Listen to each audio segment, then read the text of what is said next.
If you're a passing fan of the Japanese role-playing game genre, you're probably familiar with your Final Fantasies, Chrono Triggers, and Personas. But before all those games, there was another.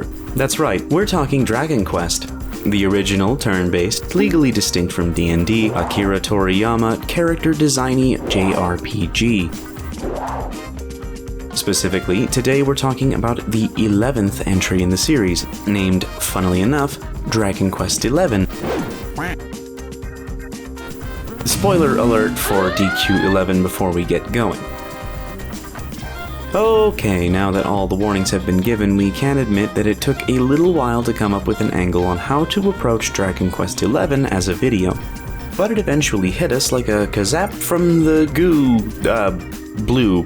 The characters in JRPGs and how they develop and interact over the many hours of gameplay and story are the souls of their games, and in DQ11 there's one character that stands out from the colorful menagerie of Toriyama brand weirdos, and that character is Sylvando.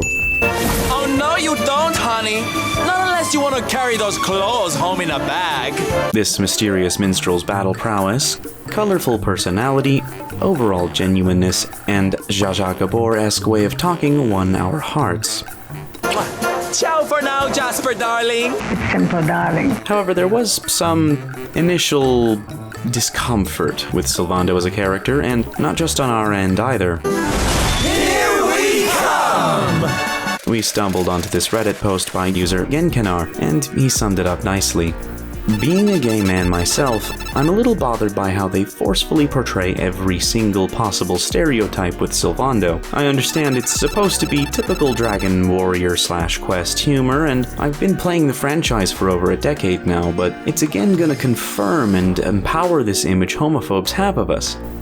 It's true that video games as a whole, and JRPGs in particular, still have a way to go in how they represent many groups. Gay or feminine male characters have historically been an easy target of stereotyping and ridicule due to cultural differences and plain old homophobia. If there is a gay or coded character in a JRPG, usually the best case scenario is that they're a one-off joke, they're weak, vain, inept, and unsure of themselves with not much more to them. At worst, they're either narcissistic villains or creeps that attempt to sexually assault teenage protagonists for a cheap laugh. Because of all of this, the character of Sylvando, having a stereotypically feminine gay personality combined with the stereotypes that come with this type of character in JRPGs, would understandably set off some red flags. Morning, darling! However, once Sylvando's character is established, he has a ton of depth in both his character and story that many similar characters never had, and that depth turns a lot of the negative stereotypes right on their headless honchos. I'm more than just a pretty face, you know? Sylvando's very first scene in the game sets the tone for the character. The great Sylvando! As the star act in the local circus of the desert city of Gallipolis, he demonstrates his showmanship and skill by impressively performing his routine. Weakness and insecurity are the furthest things from mind as he expertly works the crowd.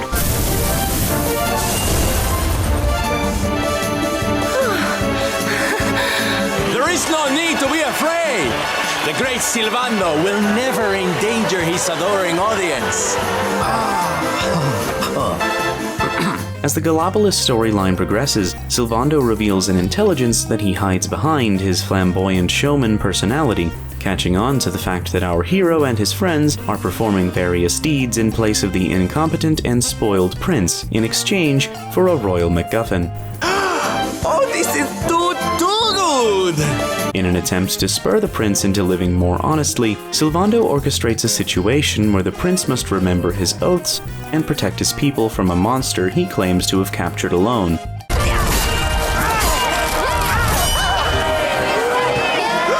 Even when all seems lost, it becomes clear that Sylvando has had the whole situation well in hand from the beginning.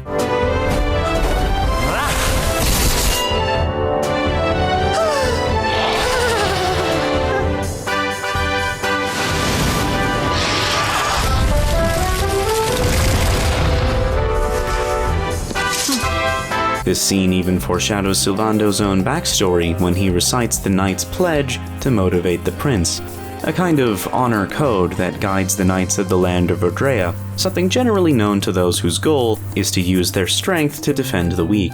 I won't always be here to remind you what it means to be a knight, though.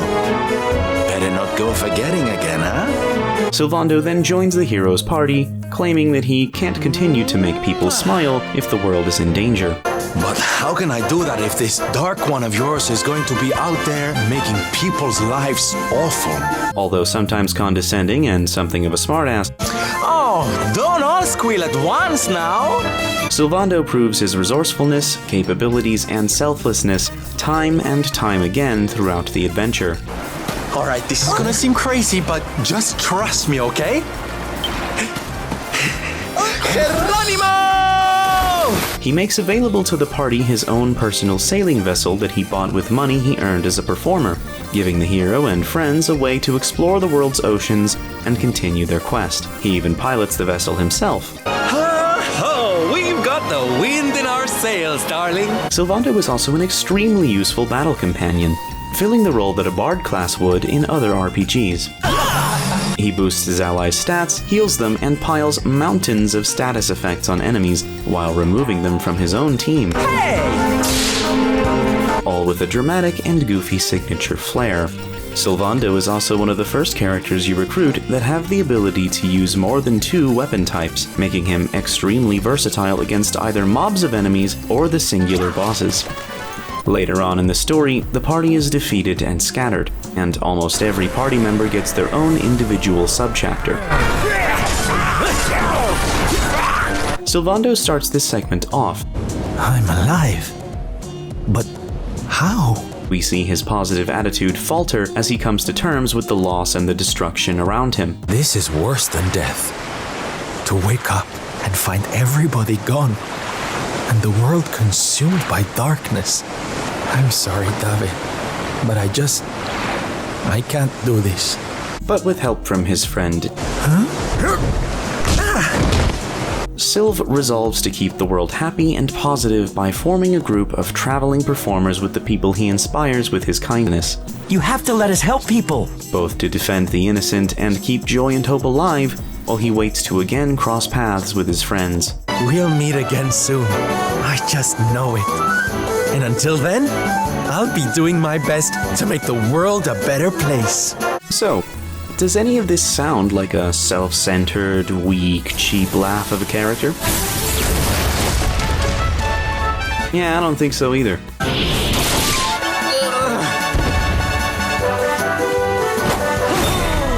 Another important difference between Sylvando's character and other gay or coded characters featured in JRPGs is how his world treats him. Are we gonna be safe alone with you? What? His personality and speaking habits aren't seen as anything unusual in the world of Verdrea, a land of rhyming mermaids, people who speak in haiku, and bunny girls offering oddly specific sexual favors. Because of this, Sylv's otherness isn't something that separates him, but is a normal aspect of his personality, and he is accepted by those around him. At the absolute worst, people are indifferent to him, while others are charmed by his skills at dancing and fighting. Things like being extremely excited about the JRPG version of Mr. Universe, or creating the persona of Sterling Silva and performing a dramatic entrance to a Colosseum fight aren't seen as unusual, and are even encouraged. Now, time to lie back and let the great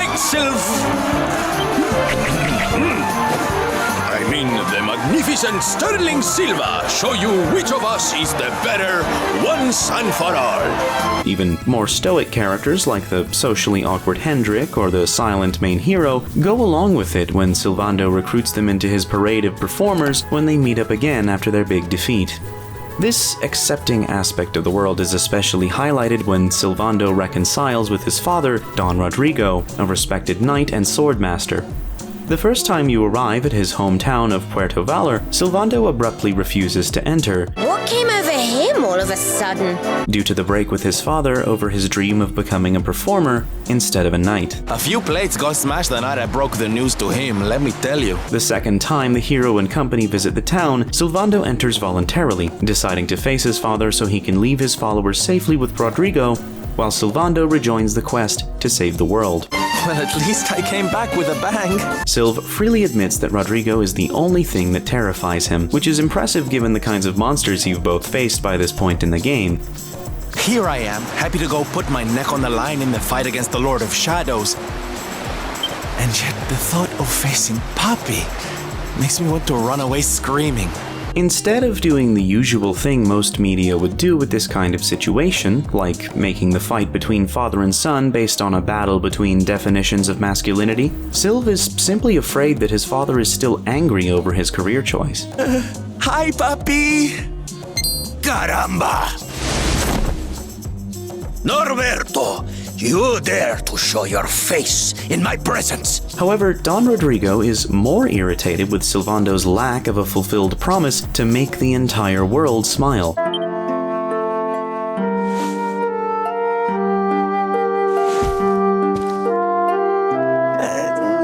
Not yet, Papi.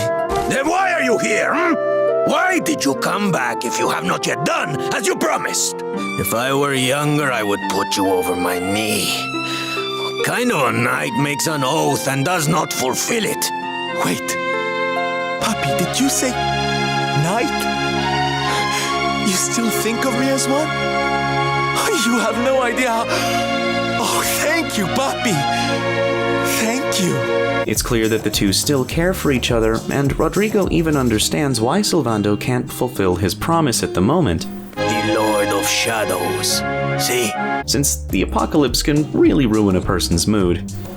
See, how can I make people happy if he is there making their lives miserable? It is impossible. Which is why I'm going to beat him. Only then can I fulfill my vow and make all the people of the world smile again. In a stoic, knightly fashion, Don Rodrigo agrees to look after Sylvando's troop while the minstrel goes off to save the world. You do not even need to ask, Norberto. A knight serves the weak untiringly. Or have you forgotten the pledge?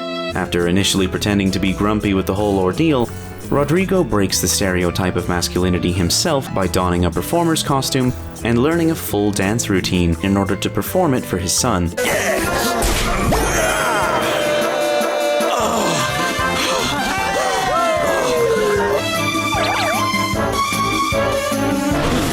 Norberto, what are you doing here? I did not expect you to return so soon. In an alternate reconciliation, Sylv and Rodrigo reconnect in a very similar way, minus Sylvando's troop. There's just one teensy-weensy little thing we need to ask you. We want you to help us. Of course! A knight serves the weak untiringly. Even if they are his son and his former pupil. And he sends the party on a side quest to teach them a wholesome lesson about teamwork. This nets you a powerful team attack called Who's the Daddy, where Don Rodrigo himself joins the fray to unleash a powerful combination attack with both Sylvando and his former pupil Hendrik, showing that for all the differences between father and son, Rodrigo still supports Sylv unquestioningly. I will not join you on your quest, but call for my aid and I will be there. Just do not call too often. The way that Dragon Quest XI normalizes Sylvando's personality and treats him like a fully fleshed out human being is something that most games, and even some people in reality, could really learn from. His selfless acts, sympathetic and courageous nature, and skills in battle and performance are what he is judged by, not his sexuality or mannerisms. You are going to give back what you've taken and let all the people of the village go. And you are going to do it now. Sylv passes any and all his tests sent his way with literal flying colors, and he remains a steadfast, loyal ally and friend to the Luminary and his party all the way to the end. Can we really do this? Oh, honey, you better believe we can. Come on. We've waited our whole lives for this moment. Here's a fun fact. In the original Japanese and certain localizations of Dragon Quest XI, Sylvando's name is actually Sylvia, and he is addressed with either the most respectful versions of female identifiers or ones specifically used for feminine men, making a strong argument that he's technically a trans character in those versions of the game. If anything, he seems to have been toned down a little in the Western version, if you can believe that.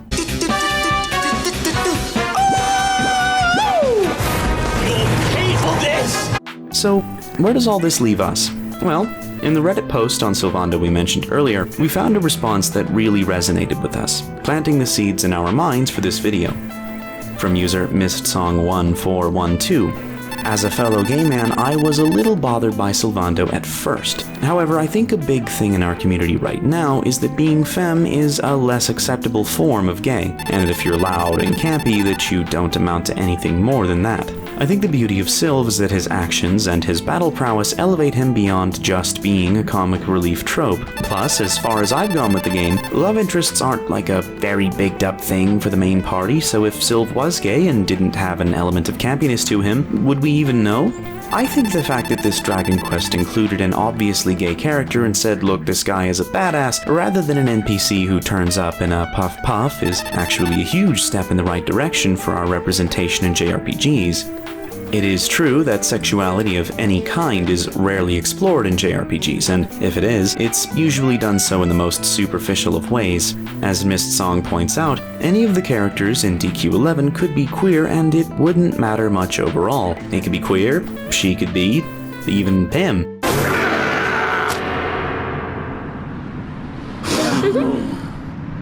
But by confirming Sylvando's preferences in the only way they reasonably can, with the caveat of making him a capable and compelling character on top of that, the DQ team took a character that in most games would have been a cheap laugh, and turned him into one of the most memorable characters in this entry of the Dragon Quest series.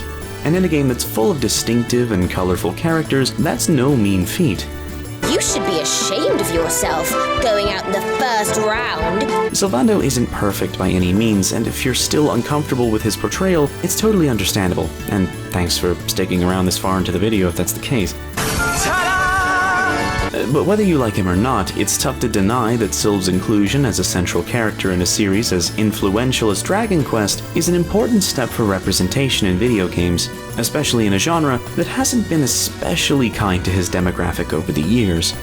Hopefully, with things like Sylvando's inclusion in Dragon Quest XI and some elements of the Final Fantasy VII remake, we're moving in a more positive direction for future representation in both JRPGs and video games in general. True beauty is an expression of the heart, a thing without shame, to which notions of gender don't apply. Don't ever be afraid. That's all we got. What do you think of Sylvando? Let us know down below if you've got any interesting insights to share, or which Dragon Quest XI character is your favorite. Have a great day, and see you next slime. Who are you?